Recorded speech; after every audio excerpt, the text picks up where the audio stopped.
All you know that what are viruses. Viruses को जब हम लोग डिफाइन करते हैं बायोलॉजिकली, हम लोग जब वायरसेस को डिफाइन करने की कोशिश करते हैं, then these are obligate intracellular parasites. ठीक है, ये आपके इंट्रासेलुलर पैरासाइट्स हैं, और हम जब इनको कैटेगराइज करते हैं whether viruses are living or non-living, then there is a controversy in between these two terms whether viruses are living or non-living, but mostly cases के अंदर हम लोग viruses को non-living के अंदर क्लासीफाई करते हैं। ठीक है, ऑब्लिगेट पैरासाइट्स है, इन्हें रेप्लिकेशन के लिए होस्ट की ज़रूरत पड़ती है। अपने जीनोम को रेप्लिकेट करने के लिए इन्हें एक पर्टिकुलर होस्ट की ज़रूरत पड़ती है, इसीलिए हम लोग इनको इंट्रासेलुलर पैरासाइट्स बोलते हैं। There is so many different type of viruses, examples are given below. Herpes virus है, आपका HIV वायरस है, इबोला वायरस है, एडिनो वायरस है, influenza virus, hepatitis B virus. उसके अलावा भी बहुत सारे वायरस होती हैं, SV40 वायरस, और अभी जो आपका चल रहा है that is corona virus, right. All these are viruses, and viruses की बहुत सारी जब हम नॉर्मली उसकी कैरेक्टरिस्टिक्स फीचर्स की बात करते हैं, उसके अंदर बहुत सारे ऐसे हम लोग बोल सकते हैं कि कैरेक्टर्स प्रेजेंट है जो उसे यूनिक बनाते हैं, डिफरेंट बनाते हैं बाकी ऑर्गेनिज्म से। देखिए, पैरासाइट्स तो वो है, ऑब्लिगेट इंट्रासेलुलर पैरासाइट है, होस्ट उसे चाहिए होता है अपने रेप्लिकेशन के लिए, अपने जीनोम के रेप्लिकेशन के लिए। दूसरी तरफ अगर आप उसकी स्ट्रक्चर की बात करोगे तो जनरली आपको वायरसेस की स्ट्रक्चर में देखो क्या देखने को मिलेगा, एक प्रोटेक्टिव कोट प्रेजेंट होता है आउटसाइड द बॉडी, अंदर आपका क्या प्रेजेंट होगा, जीनोम प्रेजेंट होगा। सिंपलेस्ट वायरस की स्ट्रक्चर में जनरली यही होता है कि आउटर जो है एक प्रोटीन कोट प्रेजेंट होगा, और उस प्रोटीन कोट के अंदर उसका जीनोम जेनेटिक मटेरियल स्टोर होता है।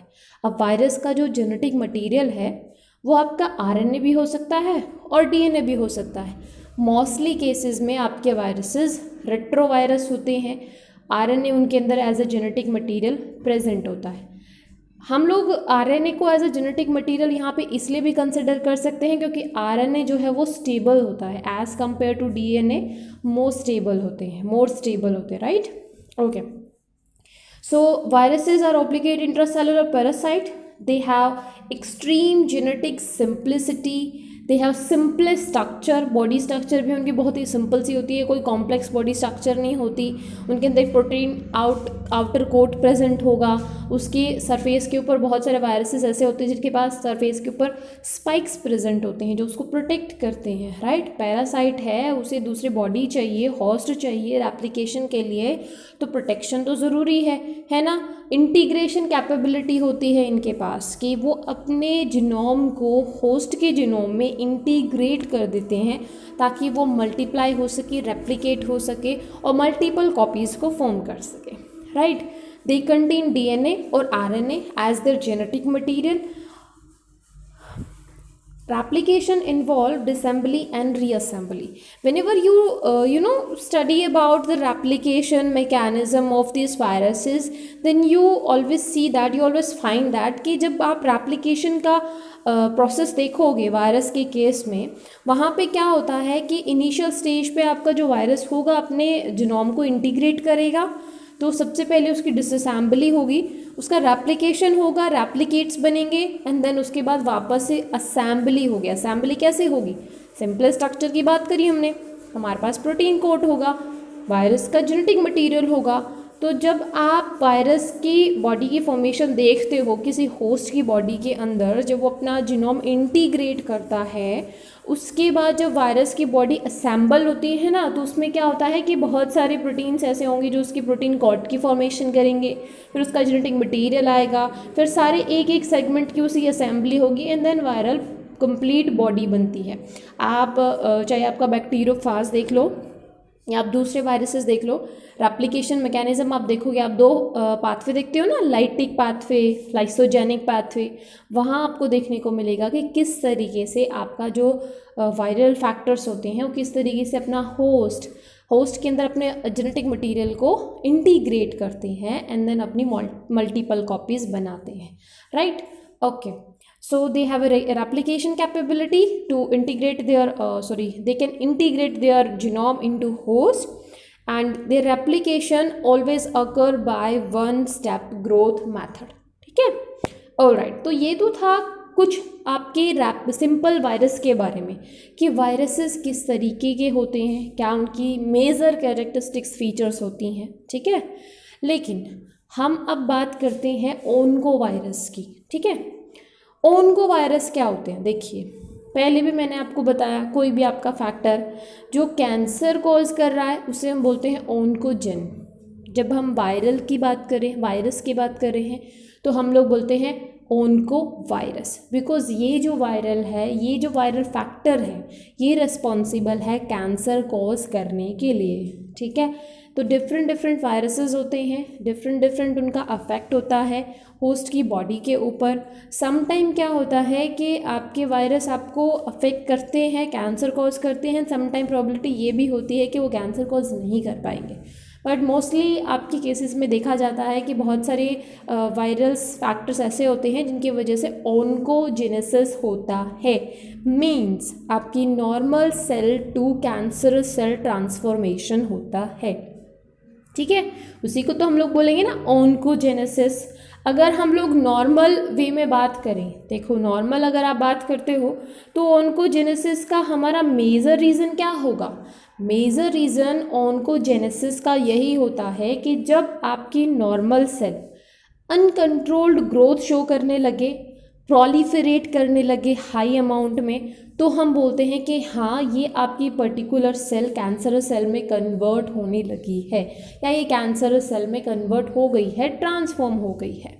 तो there must be something happen like that कि आपका जो वायरस है वो किसी तरीके से डायरेक्टली और इनडायरेक्टली आपकी सेल के जो फैक्टर उसकी ग्रोथ को कंट्रोल कर रहे हैं उसको अफेक्ट कर रहा है। जैसे हमने बताया था प्रोटोओन्कोजन के बारे में, है ना। प्रोटोओन्कोजन क्या होते हैं? आपके प्रोटोओन्कोजन जो है इनिशियल स्टेज पे आपकी सेल ग्रोथ को रेगुलेट करते हैं, लेकिन जब उनमें म्यूटेशन हो गया तो उनमें गेन ऑफ फंक्शन हुआ, और उस गेन ऑफ फंक्शन की वजह से वो ओन्कोजन में कन्वर्ट हो गए।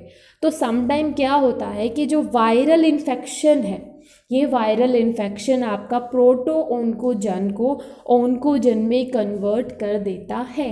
तो एक फैक्टर आपका ये हो गया कि ये ओन्कोजन में कन्वर्ट करेगा प्रोटोओन्कोजन को, और उसी वजह से आपका ओन्कोजेनेसिस होगा। ठीक है, इन्फेक्शन से पहले हम बात करते हैं कि किस तरीके से आपका जो वायरस है वो अफेक्ट करेगा, मतलब इन्फेक्ट करेगा होस्ट की बॉडी को। तो बहुत सारे मेथड्स होते हैं वायरल इन्फेक्शन होने के, आप डेली रूटीन लाइफ में पढ़ते हो। अभी भी आप कोरोना वायरस अभी जो चल रहा है उससे रिलेट भी आप कर सकते हो कि वायरल इन्फेक्शन कैसे होता है, या इनहेलेशन से होगा, या टच से होगा, आपका कोई वेक्टर होगा उस वेक्टर के थ्रू होगा, या फिर इवन सेक्सुअल इंटरकोर्स के टाइम पे वायरल इन्फेक्शन होते हैं। लाइक आप HIV वायरस पढ़ते हो, है ना, उस HIV वायरस का इन्फेक्शन पढ़ते हो।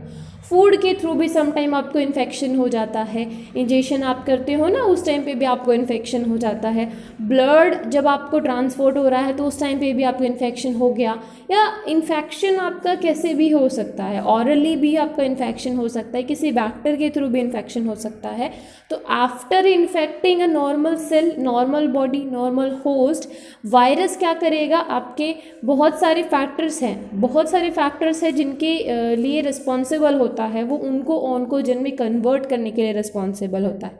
एक एग्जांपल मैंने आपको दिया कि जब आपका वायरल इन्फेक्शन की वजह से प्रोटोओन्कोजन के अंदर म्यूटेशन हो गई, और वो म्यूटेशन कैसे होगी कि देखो, हम जनरल मैकेनिज्म हमने पढ़ा कि वायरस क्या करेगा, वायरस अपने जीनोम को इंटीग्रेट करेगा होस्ट सेल में। तो जब वो जीनोम का इंटीग्रेशन हो रहा है तो ऑब्वियस सी बात है, जो होस्ट का जीनोम है उसके अंदर जेनेटिक इंस्टेबिलिटी भी तो आ रही है, जो DNA की सीक्वेंस है उसकी वो सीक्वेंस भी तो चेंज हो रही है। तो कहीं ना कहीं वो क्या कर रहा है, आपकी जेनेटिक इंस्टेबिलिटी को इंड्यूस कर रहा है, जो प्रोटोओन्कोजन टू ओन्कोजन के लिए रिस्पॉन्सिबल होगी, कन्वर्जन के लिए रिस्पॉन्सिबल होगी, normal cell to cancerous cell transformation के लिए रिस्पॉन्सिबल होगी। ठीक है, तो ऑन्कोवायरसेस यहाँ पे क्या होंगे, ऑन्कोवायरसेस These are those virus which cause cancer are known as oncogenic virus. And how they cause this oncogenesis? They can integrate their gene into the host DNA and take over the entire regulatory mechanism of the host cell.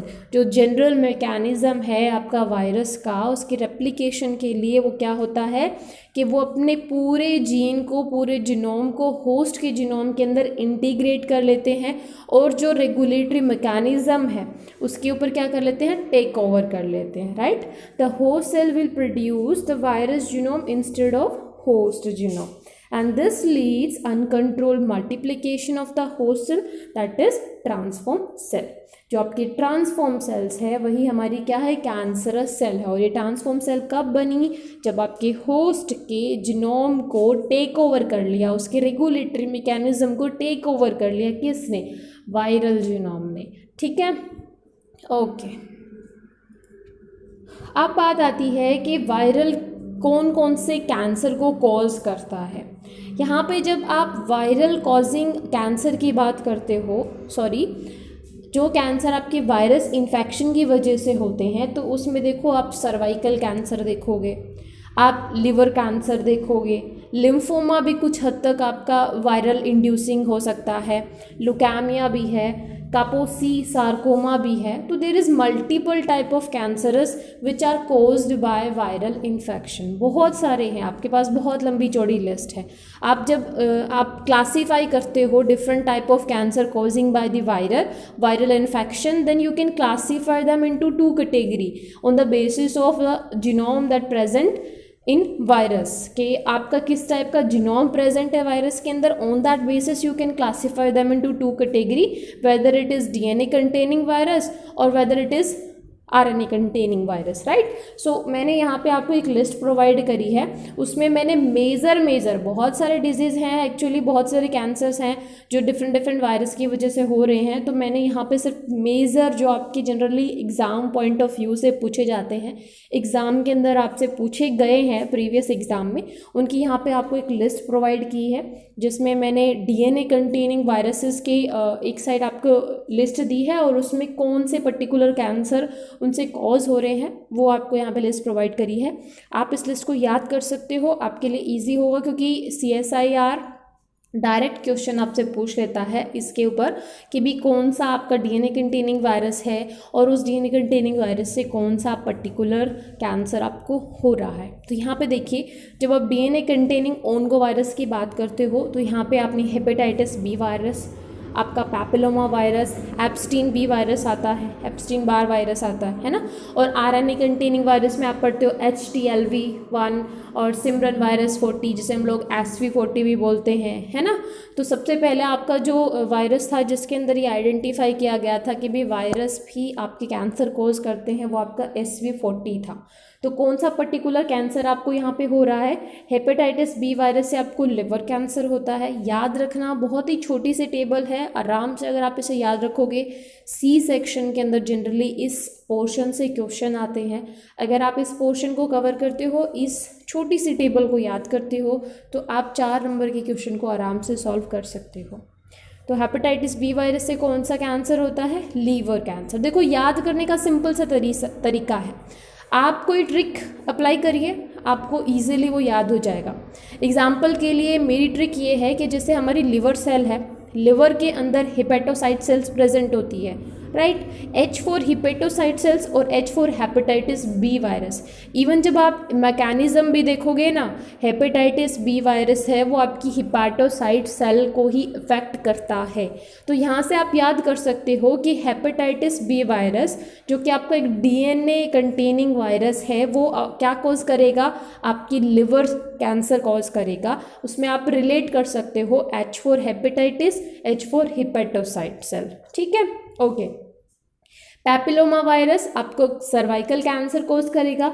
Epstein Barr virus से बर्किट lymphoma, इसे भी आप इस तरीके से याद कर सकते हो। जैसे एप्स्टीन बार वायरस के अंदर आपका बी है, एप्स्टीन बी वायरस हम लोग इसको बोलते हैं, और बी फॉर बर्किट लिम्फोमा ही होता है। तो आप इसको इस तरीके से भी याद कर सकते हो, Epstein Barr virus cause बर्किट lymphoma, right. Whenever you talk about RNA containing Orko virus, तो हमारे यहाँ पे एक छोटी सी लिस्ट है HTLV1 एंड SV40। तो HTLV जनरली आपका अडल्ट टी सेल ल्यूकेमिया, और यहाँ पे भी आप आराम से याद कर पाओगे HTLV, यहाँ पे टी आ रहा है आपके नाम में HTLV के अंदर, तो यहाँ पे क्या कोज कर रहा है आपका अडल्ट टी सेल ल्यूकेमिया, ठीक है। नाम से आप उस चीज़ को रिलेट करके देखो, आप कोई ना कोई ट्रिक अप्लाई करो, आपको टेबल याद करने में दिक्कत नहीं होगी, आप इजीली उसको मेमोराइज कर पाओगे, आपको कोई इशू नहीं होगा और इजीली आप क्वेश्चन भी सॉल्व कर पाओगे।